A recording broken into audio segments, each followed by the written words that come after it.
We're delighted to have with us in the studio today the coordinator of the Principal for Responsible Management Education across the world, Nikolay Ivanov, and our GIBS Prime Champion, Jill Bogie. You're welcome, Nikolay and Jill.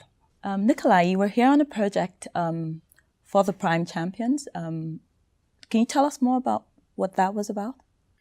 The Principles for Responsible Management Education is the largest organized relationship between the United Nations and business schools globally. It's an initiative that was launched by the United Nations Global Compact and has grown for the past 12 years to over 750 business schools across 90 countries. Out of that group, we have a smaller globally representing group called the Prime Champions. We've been here with the Prime Champions group for the third meeting of the current cycle, hosted here at GIBS. And the whole purpose of the meeting was to discuss best approaches to integrating and mainstreaming the SDGs into research practices at business schools. The third meeting of the Prime Champions here at GIBS was quite an exciting one because we had immersions into the local context that brought a very concrete perspective from the South African context to a global group of academics coming from 20 different countries for the meeting here in South Africa.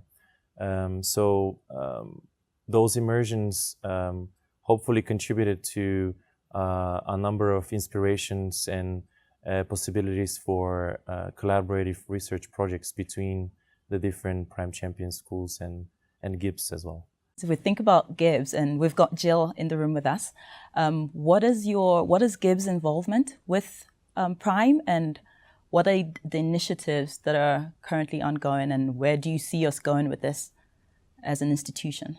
Tess, we became a Prime signatory in 2009, so we have supported it, and our mission statement has always been aligned with the principles of responsible management education. But we were very honoured last year to be invited to be a member of the Prime Champions group. So we are fairly new members, but we have now amplified and ramped up some of our work that we've been doing. So I can talk about three things. First of all, in terms of our teaching, we have incorporated the SDGs in the past, but not directly focused on them. So while we may have done work on sustainable communities or on healthcare or on education, we haven't put them under the umbrella of the SDGs. So now we're actually building them into our programs, such as our Applied Business Project, which is the first year of the MBA. And we require the students to choose a subject and select and identify the sustainable development goal that it relates to. In the research side, we're doing several things. First of all, we are now identifying and recognising where research is being done that is directly related to the SDGs.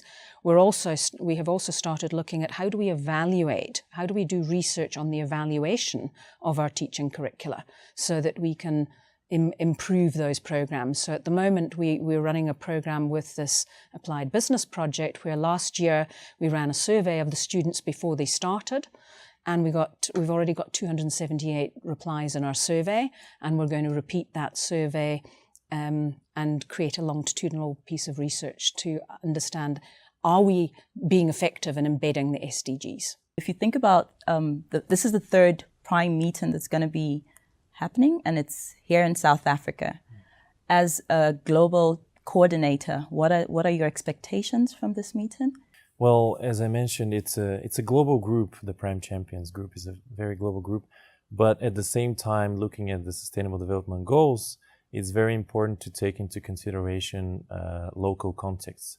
One of the good things about bringing a global group to South Africa is actually getting inspired and getting informed by the local context and how South African businesses and business schools and more widely the African region is engaging with the Sustainable Development Goals.